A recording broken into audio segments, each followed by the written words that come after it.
Hello दोस्तों, welcome to civil गोली YouTube channel. स्वागत करता हूं आपका सिविल गोली यूट्यूब चैनल पर। जैसा कि आपको पता है, IS 456 2000 अपना जनरल एंड रीइंफोर्स्ड कंक्रीट का इंडियन स्टैंडर्ड कोड है, जो कि हमें RCC में आप जैसे कि कोई भी डिज़ाइन करें, चाहे वो बीम हो, चाहे स्लैब हो आपका, चाहे कॉलम, चाहे फुटिंग, आरसीसी स्ट्रक्चर, कोई भी आरसीसी स्ट्रक्चर हो, उसमें यह कोड बहुत ही इम्पोर्टेंट रोल प्ले करता है। और हमारे एग्ज़ाम पॉइंट ऑफ व्यू से बात करें तो भी यहाँ से चाहे SSC जेई हो, चाहे आपका व्यापम जेई हो, क्वेश्चन पुटअप होते ही होते हैं।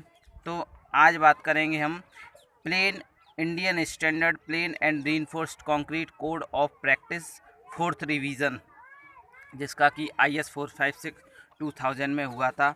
अच्छा, एक और बात बता दें हम आपको कि पूरा जो IS कोड है वो पढ़ने लायक एग्ज़ाम पॉइंट ऑफ व्यू से नहीं है। कुछ कुछ ही उसमें हम इम्पोर्टेंट जो कि हमने शॉर्ट नोट्स आपके लिए बनाए हैं, उससे ही हम आज IS कोड के बारे में इन ब्रीफली और इम्पोर्टेंट टॉपिक कवर करेंगे। तो सबसे पहले शुरू करते हैं आरसीसी स्ट्रक्चर के बारे में कि आरसीसी स्ट्रक्चर होते क्या हैं अपने। देखिए, the tensile bearing strength of plane concrete is much lower than its strength in compression. आपको पता है प्लेन कंक्रीट है, जो आपकी प्लेन कंक्रीट, उसकी टेंसाइल स्ट्रेंथ लोअर रहती है या वीक रहती है इन कंपैरिजन टू कंप्रेशन या कंप्रेसिव स्ट्रेंथ के। आगे बढ़ते हैं। Steel is most suitable reinforcing material. Steel एक रीइंफोर्सिंग मटेरियल, रीइंफोर्स मतलब जो किसी को, जैसे कि आपने किसी में इंक्लूड कर दिया या उसको मिक्स कर दिया और दूसरे को ताकत प्रदान करे, तो उसे ही हम रीइंफोर्सिंग मटेरियल कहते हैं। जैसे कि आपका steel is most suitable reinforcing material to develop a good bond, मतलब good bond between the steel and concrete. Steel and concrete के बीच में एक अच्छा बॉन्ड बनाने के लिए क्या नीड रहती है, वो बात करेंगे। जैसे आगे बढ़ें। Steel bars are provided with hooks at ends. Bond, एक अच्छा बॉन्ड डेवलप हो जाए स्टील और कंक्रीट के बीच में, तो हम जो आपका रीइंफोर्समेंट है उसके इंड पर एक हुक प्रोवाइड करते हैं। देखिए, डिफॉर्म्ड बार्स, टॉर्क स्टील और steel bars with ribs have now replaced plain bars. मतलब पहले के टाइम में क्या होता था, प्लेन बार्स जनरली आरसीसी का स्ट्रक्चर बनाने में यूज की जाती थी, लेकिन आज के एरा में बात करें तो उनका जो उन्हें रिप्लेस करके, या उनका स्थान कहें हम, उन्हें रिप्लेस करके आपके डिफॉर्म्ड बार आ गए हैं। जैसे कि आपने सुना होगा FE 415, FE 500D, torque steel आ गए हैं आपके, और जिनमें कि रिप्स रहती हैं। अब रिप्स कैसे बताएं हम आपको, जैसे कि लक्स रहते हैं उनमें कैसे, देखिए, जैसे कि आपकी ये रीइंफोर्समेंट हो गई, रीइंफोर्समेंट ये आपकी, उसमें ऐसे कुछ लक्स रहते हैं, लग्स कहते हैं जिनको, ठीक है, ये रिफ्स रहते हैं। Have now replaced plain bars. Deformed bars have more anchorage और ग्रिप विथ कंक्रीट। मतलब ये जो आपके लक्स बताए थे हमने, ये एक ग्रिप बना लेते हैं, एंकरेज बना कर लेते हैं कंक्रीट के साथ में। दीज बार्स आर दस यूज्ड विदाउट हुक्स। मतलब इन बार्स को विदाउट हुक भी यूज करते हैं। प्लेन बार्स क्या थे, उनमें हुक प्रोवाइड करना पड़ता था, लेकिन इन बार में हुक के बिना भी इसको प्रोवाइड कर सकते हैं। हुक शुड नॉर्मली भी provided for plain bars in tension. और केवल हुक क्या होता था कि प्लेन बार्स में ही हम टेंशन में भी वो भी प्रोवाइड कर सकते थे, केवल कंप्रेशन जोन में हम हुक प्रोवाइड नहीं करते। अब हुक के लिए क्या क्या IS रिकमेंड वैल्यू करता है, तो देखिए diameter of bars is D, value of H and B for mild steel. Mild steel के लिए यदि आपका डायमीटर ऑफ बार डी है तो उसके लिए जैसे आपका dia of bar in M they are, जैसे आपका 6 mm का डाय ऑफ बार है, मतलब बार का डाया आपका 6 mm है, उसके लिए हुक अलाउंस एच, जिसको कि हम रिप्रेजेंट कर रहे हैं एच से, mm में कितना रखते हैं हम 75 mm हम हुक प्रोवाइड करेंगे 6 mm के बार के लिए। Bend allowance be in mm, bend कितना अलाउंस करेंगे, तो बेंड भी 75 करेंगे। आगे बढ़ें, 10 mm का यदि आपका बार है तो उसके लिए आप हुक देंगे 90 mm और बेंड की वैल्यू रखेंगे 75 mm। 12 mm का यदि आपका बार है तो उसके लिए 110 mm हुक की वैल्यू रखेंगे और 75 बेंड की वैल्यू। 16 mm का डाया के लिए 145 mm हुक अलाउंस रखेंगे और 80 mm बेंड अलाउंस रखेंगे। लास्ट, यदि आपके पास 20 mm का डाया है, 20 mm डाया बार है, तो उसके लिए हुक रखेंगे 180 mm और जो उसके लिए बेंड बताता है IS कोड वो 100 mm बताता है। अच्छा, हुक कई टाइप के होते हैं, जैसे कि यू शेप्ड हुक के बारे में बात करें तो यू शेप्ड हुक जैसे कि यहाँ देख पा रहे हैं आप, आपका जो डाया ऑफ बार है उसे फाई से रिप्रेजेंट करते हैं हम। ये जो फाई है ये RRB 2018 जो आपका एग्ज़ाम हुआ था उसमें ये पूछा गया था कि जो आपका रीइंफोर्समेंट बार है उसके डाया को किस सिंबल से रिप्रेजेंट करते हैं। ऑप्शन थे आपका small D, capital D, phi या साई। तो उसमें जो आंसर टिक करके आए थे उसमें स्टूडेंट आंसर टिक करके आए थे फाई। ठीक है, फाई से डाई ऑफ बार रिप्रेजेंट करते हैं RCC लैंग्वेज में या IS कोड लैंग्वेज में। अच्छा, यहाँ जो यू शेप्ड आप हुक देख पा रहे हैं तो इसकी जो यू शेप बन रही है इस कारण हम इसको यू शेप्ड हुक कह रहे हैं। इसकी जो रेडियस है, जो आपका सेमी सर्कल बना हुआ है उसकी 2 रेडियस लेके हमने सेमी सर्कल बेंड करते हैं, बेंड ये वैल्यू करते हैं। अच्छा, रेडियस कितनी लेते हैं, तो इसके जो डायामीटर है उसका 2 टाइम्स हम बेंड की रेडियस लेंगे बेंड बनाने के लिए किसी भी यू शेप्ड हुक के लिए। अच्छा, ये जो बेंड किया जाता है वो कितने हाइट तक किया जाता है, तो ये 2K तक यहाँ तक बेंड किया जाता है आपका जो बार है उसके। जैसे आपका हॉरिजॉन्टल बार है, ये हॉरिजॉन्टल बार है और आपको इसे बेंड करना है, ये आपका जैसे बेंड हो गया यहाँ से, ये आपका बेंड हो गया, तो इसकी जो हाइट आएगी यहाँ तक हुक की, उसकी डिस्टेंस बतानी है हमें वर्टिकली, तो वो कितना लेते हैं हम, वो लेते हैं 2K। आगे बात करें और अलग टाइप्स के हुक के बारे में, 180 डिग्री हुक आपने सुना होगा। ये हम प्लेन बार्स की बात कर रहे हैं ना कि डिफॉर्म बार्स की। प्लेन बार में ही हुक जनरली प्रोवाइड किए जाते थे, अब प्लेन बार का यूज ना के बराबर मतलब बिल्कुल हो ही नहीं रहा है। आपने बताया ना कि डिफॉर्म्ड बार आ गए आपके और जो कि टॉर्क स्टील आ गई है, उन्होंने इसको रिप्लेस कर दिया है। 180 डिग्री हुक में बात करें तो ये आपका जो है बेंड का साइज वो 180 डिग्री के बराबर आप यहाँ से मेजर कर सकते हैं। हुक के बाद में ये जो बेंड के बाद में आगे का पोर्शन जो रीइंफोर्समेंट का जाएगा वो डायामीटर का 4 टाइम्स यहाँ से जाएगा और जो आपकी ये हुक बना हुआ है वो डायामीटर का 8 टाइम्स हम जनरली वैल्यू लेकर हुक बनाते हैं।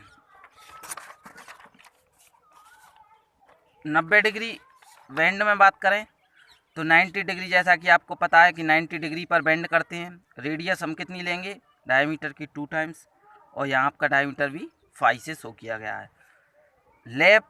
लैप जनरली हम जब प्रोवाइड करते हैं स्प्लाइसेस भी कहते हैं जिसको, या लैपिंग इन वार्स हम जब प्रोवाइड करते हैं किसी भी स्ट्रक्चर में, जब आपका जो रीइंफोर्समेंट प्रोवाइड किया है आपने उसकी, और आपका स्ट्रक्चर है काफ़ी बड़ा, अब क्या होगा, जो आपने लेंथ दी थी रीइंफोर्समेंट बार की वो तो हो गई कम। अब आपको और आगे आपको रीइंफोर्समेंट जोड़ना है उसमें, तो आप ये जो ओवरलैपिंग करेंगे उसको ही हम कहेंगे लैपिंग ऑफ बार। अच्छा, ऐसे कभी नहीं करते, क्यों?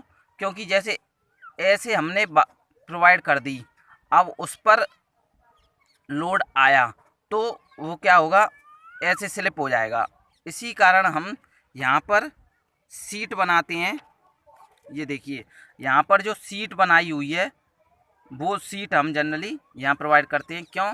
क्योंकि यहाँ से अगर लोड के स्लिप भी होगा तो यहाँ से यहाँ पर ये आके रुक जाएगा। ठीक है, अब हम ये क्रैंक बार की बात करें जो कि बीम में प्रोवाइड किए जाते हैं, जैसे कि अल्टरनेट बार हम जिनको कहते हैं, उसकी R बराबर 3 मतलब रेडियस उसकी डायमीटर की 3 टाइम्स लेंगे।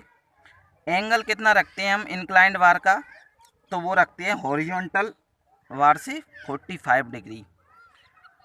देन इंक्लाइंड हो गया यहाँ पे। अब हमें स्ट्रेट ले जाना है बार, तो स्ट्रेट ले जाने के लिए इंक्लाइंड बार कुछ बेंड करना पड़ेगा, तो वो बेंड कितना कर रहे हैं हम, वो भी रेडियस का 3 टाइम्स हम बेंड करेंगे। अब जो यहाँ हम हुक प्रोवाइड करेंगे वो डायमीटर का 8 टाइम्स हम वैल्यू प्रोवाइड करेंगे। ये आप देख पा रहे हैं बीम का रीइंफोर्समेंट शो किया गया है यहाँ पर। ये आपकी ब्रिक वॉल हो गई।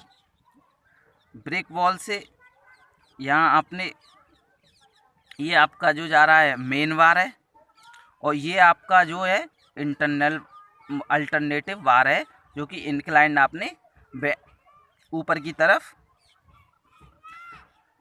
मतलब बेंड कर दिया है। अब यहाँ बात करें हम, ये आपकी जो है एंकरेज लेंथ रहती है। ये बीम के जो बिल्कुल मिडल में एक्सिस पास हो रही है उसको हम कहते हैं न्यूट्रल एक्सिस। न्यूट्रल एक्सिस किसी भी बीम में वो एक्सिस है ना तो यहाँ पे कंप्रेशन है ना ही टेंशन है, मतलब न्यूट्रल पोजीशन में है, न्यूट्रल स्ट्रेसेस हैं इस पर, तो हमने कह दिया उसको ये न्यूट्रल एक्सिस है किसी भी बीम में। ये आपकी डेप्थ ऑफ बीम है। अच्छा, यहाँ से इतनी डिस्टेंस आपकी जो बची हुई है उसको हम कह रहे हैं इंड कवर। इफेक्टिव कवर किसे कहते हैं, जो आपकी मेन वार है उसके सेंट्रोइड से लेकर और बीम के सरफेस तक, बॉटम सरफेस तक जो डिस्टेंस हम मेजर करेंगे उसको हम इफेक्टिव कवर कहेंगे। अच्छा, ये बार अल्टरनेट हैं वो कितने डिस्टेंस पर बेंड की जाती हैं फेस ऑफ सपोर्ट से, तो वो की जाती हैं स्पान अपॉन 7 या स्पान अपॉन 4। स्पान अपॉन 7 से स्पान अपॉन 4 तक हम जनरली अल्टरनेट बार इंक्लाइन करते हैं। क्लियर कवर यहाँ आप देख पा रहे हैं, क्लियर कवर उसे कहते हैं जो आपका मेन बार है उसके बॉटम से लेकर बीम के बॉटम सरफेस तक जो डिस्टेंस मेजर की जाती है उसको हम क्लियर कवर कहते हैं। ये आपका सीमेंट प्लास्टर है।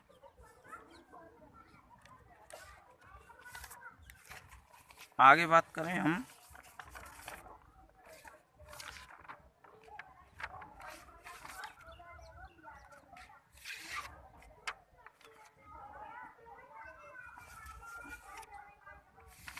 ग्रेड्स ऑफ कंक्रीट की। आगे बात करेंगे हम ग्रेड्स ऑफ कंक्रीट की। देखिए grades of concrete IS 456/2000। Portland cement is graded as 33 grade, 43 grade, 53 grade and sulphate resisting Portland cement. आपको पता है आपका जो पोर्टलैंड सीमेंट मार्केट में आता है वो आपका 33 ग्रेड में आता है, 43 ग्रेड में और 53 ग्रेड, 3 ग्रेड आपकी सीमेंट की जनरली हमें देखने को मिलती हैं। जनरली कंस्ट्रक्शन में बात करें तो 43 ग्रेड का ही हम जनरली यूज में ले लेते हैं cement. This cement is being commonly used, ये जो सीमेंट है पोर्टलैंड सीमेंट ये कॉमनली यूज्ड किए जाते हैं। It is now recommended that M20 degree 1:1.5:3 shall be used in all RCC structure. आपका क्वेश्चन है ये कि RCC में जो minimum grade of concrete use की जाती है वो कितनी की जाती है, तो आप बताएंगे M20 minimum grade of concrete हम यूज कर सकते हैं, इससे कम हम यूज नहीं कर सकते किसी भी RCC वर्क में।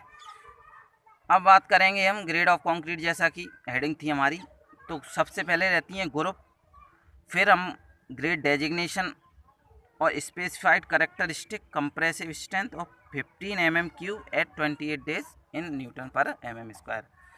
आपने जो लैब में टेस्ट किया, आपने जैसे M10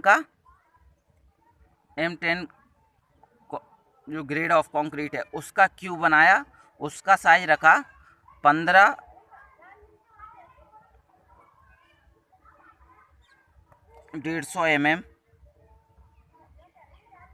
तो आपने उसका साइज रखा क्यूब का, मतलब 150 mm उसकी लेंथ, 150 mm उसकी विड्थ और 150 mm उसकी थिकनेस, आपने एक क्यूब बनाया।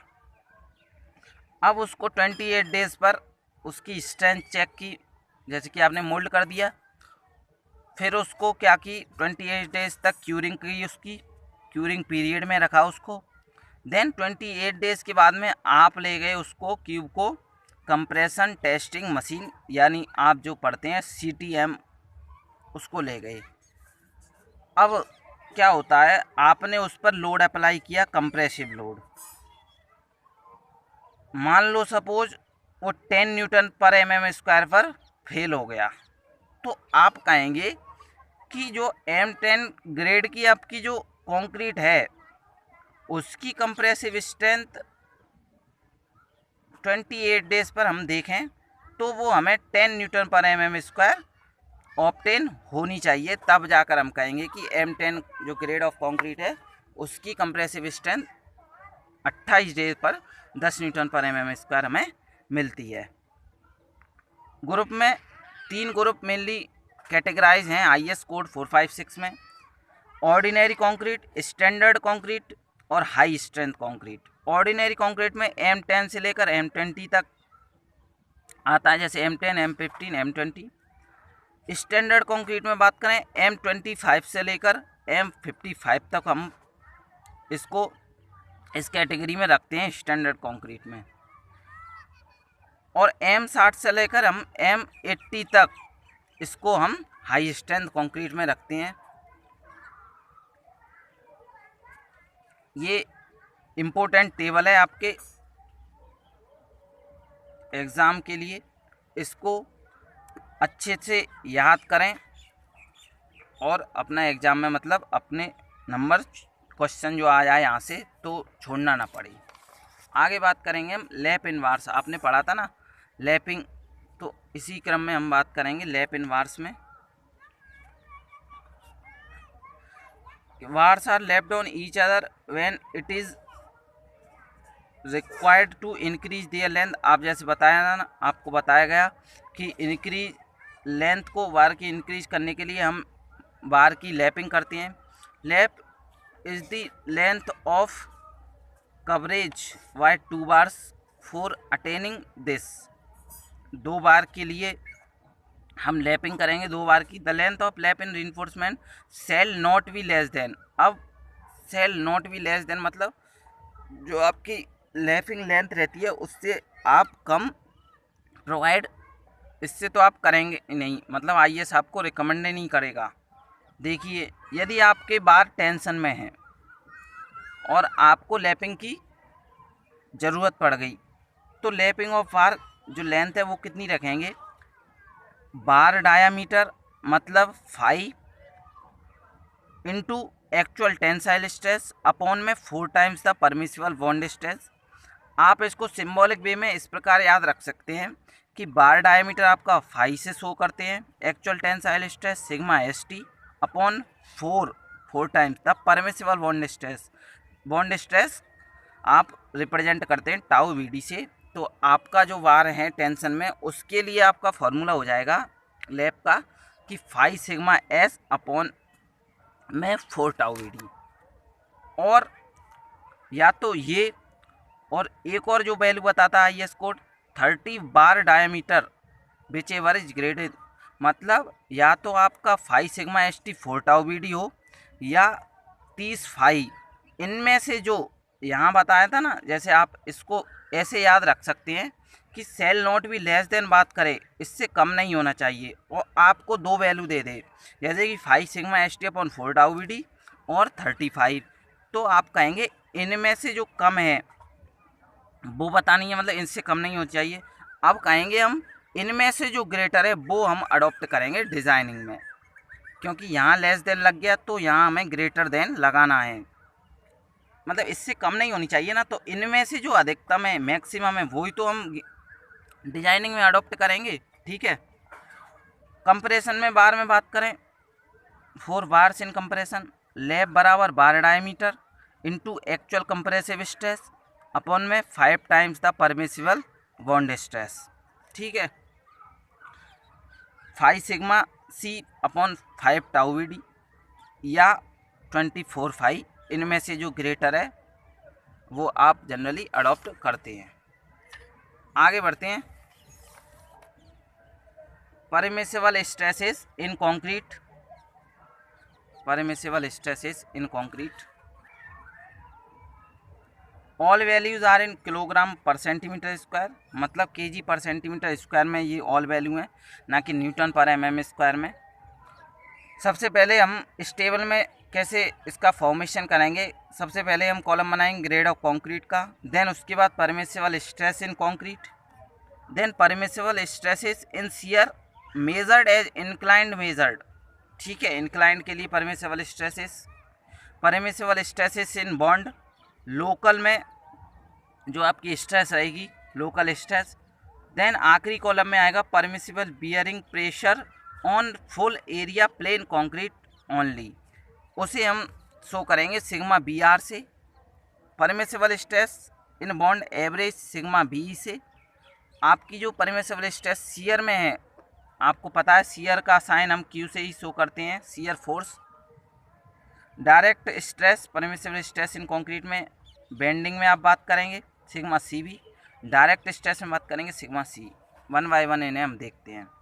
जैसे कि आपका M100 है, उसका रेशियो M100 या आप कह दें M10 एक ही बात है, 1:3:6। उसकी जो बेंडिंग में वैल्यू लेते हैं हम 30 और डायरेक्ट में वैल्यू लेंगे हम 25। ठीक है, M150 की बात करें तो उसकी बेंडिंग में 50 वैल्यू लेते हैं और डायरेक्ट बेंडिंग में डायरेक्ट परमिसिबल स्ट्रेस 40। M20 में बात करें तो M20 का रेशियो 1.5:3 होता है, मतलब 1.5-3 हम इसका रेशियो रखते हैं M20 कंक्रीट का। उसके लिए बेंडिंग में बात करें मतलब सिग्मा सी बी की वैल्यू 70 और सिग्मा सी की 50 हम जनरली IS हमें रिकमेंड करता है।